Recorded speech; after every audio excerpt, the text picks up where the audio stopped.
I think a lot of people that have gone to conservatory will agree that with conservatory culture and with being pushed in music, sometimes you work so hard that you forget why you love it. And I made sure that this recital is starting something new in me about why am I in this in the first place?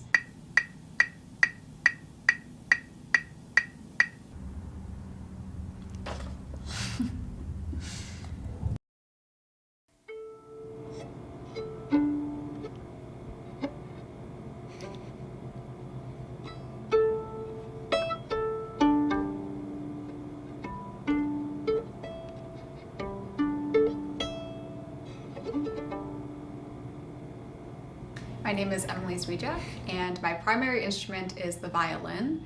I started playing violin when I was 12 years old.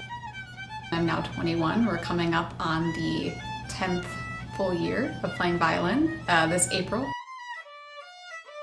My recital is scheduled for March 30th, 2024, so I have 49 more days of preparation.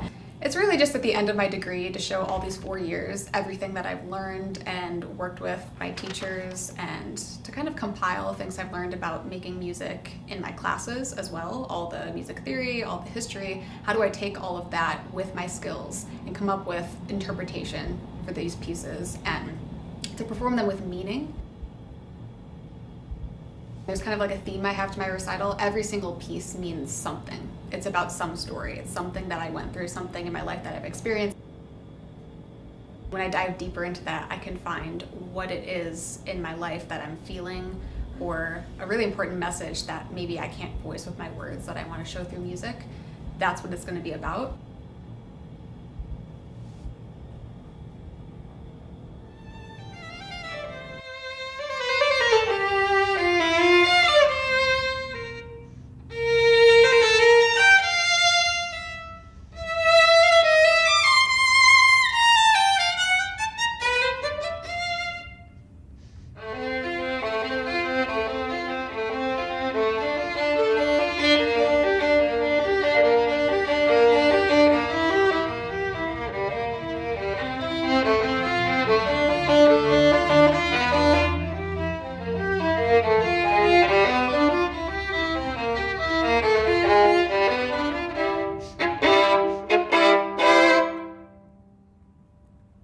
The Beethoven Spring Sonata, it's divided into 4 movements. So the first movement, it has a lot of beauty in it, and it's very connected, and I mean, hence why it was titled the Spring Sonata. It's about like rebirth and beauty of nature and everything, but there's also a lot of hidden darkness in there. It's almost like there's an argument kind of happening between the 2 instruments. And that part I've dedicated to aspects of grooming and assault. I hear that very much so between the violin and the piano. It's like an argument just back and forth.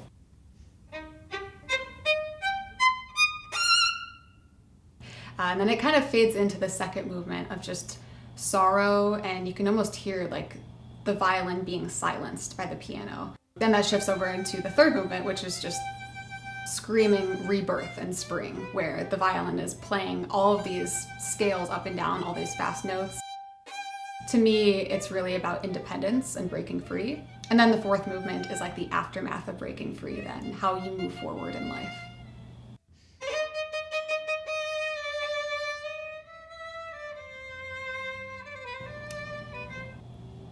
Yeah, I think when I say that sometimes I don't have a voice and I can show it through music, we like to say a lot of times in the world, you have a voice, use it.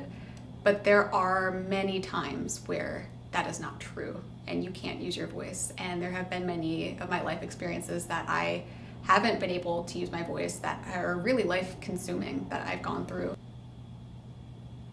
Since I can't right now really speak about those, I would like to show the audience who I am and what I feel. And that's how it's done through music.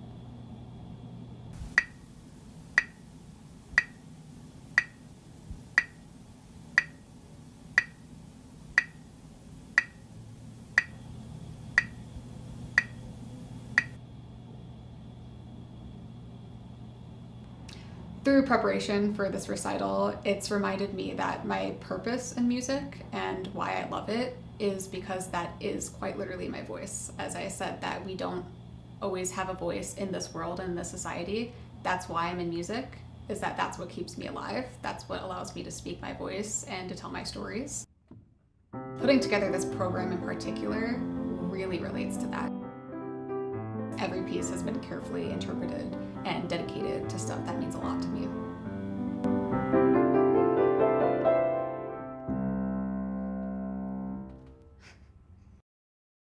The theme is rebirth, renewal, kind of like going from caterpillar to butterfly.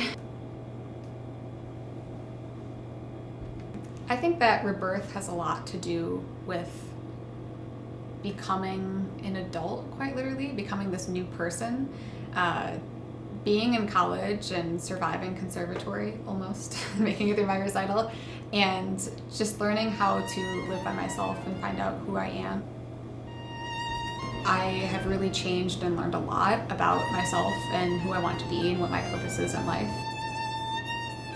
I think that this is me entering this new era of life where I have a lot of plans for my future and what I want to do, and this is the start of a new